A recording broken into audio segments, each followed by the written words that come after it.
A duhet të rriten rrogat e deputetëve në këtë kohë krize apo jo? Ky debat ka shpërthyer me të dashur këto ditë në Gjermani, pasi që normalisht pagesat e deputetëve rriten çdo vit dhe atë në korrik. Por tani ka zëra shumë kontradiktor. Shefi i deputetëve të partive të Unionit CDU-CSU Jens Spahn thot se pagesat për deputetët që në Gjermani quhen dieta duhet të rriten sipas planit. Ai tha se kjo rritje është një mekanizëm që funksionon mirë dhe që parimisht duhet të mbetet siç është, pra që pagesat të rriten sipas planit. Ndërsa, përfaqësuesit e socialdemokratëve dhe të majtës janë kundër kësaj rritje për shkak të krizës ekonomike në vend. Sipas rregullave, me një korrik do të rriten pagesat bazë për deputet nga 11.833 euro në 12.330 euro bruto.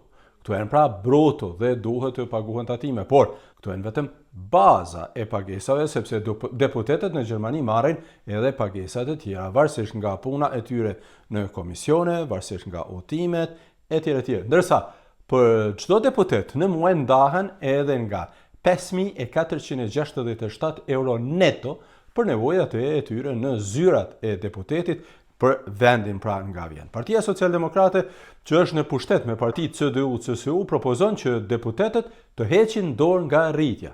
Ngjashëm mendon edhe e majta me shpjegimin se deputetët fitojnë mjaft dhe nuk ka nevojë për rritje tjetër, në veçanti jo në këtë kohë krize. E majta ka premtuar madje që të jap si ndihma humanitare këto rritje të rrogave në qoftë se partitë tjera nuk heqin dorë fare nga rritja.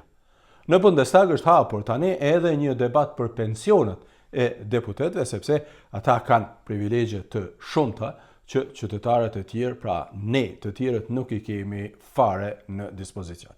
Betet të shihet natyrisht nëse deputetët vërtet do të heqin dorë nga ndonjë prej këtyre privilegjeve në Bundestag, por fakt është që Gjermania ka një prej parlamenteve me numrin më të madh të deputetëve në Europë.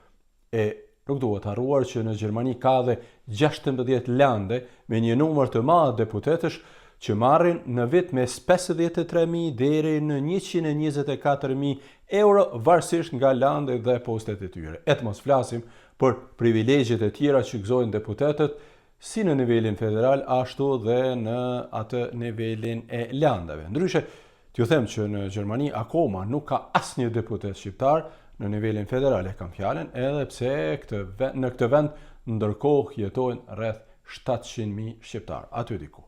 Por, mbase edhe kjo do të ndryshojë së shpejti. Faleminderit dhe mirupafshim.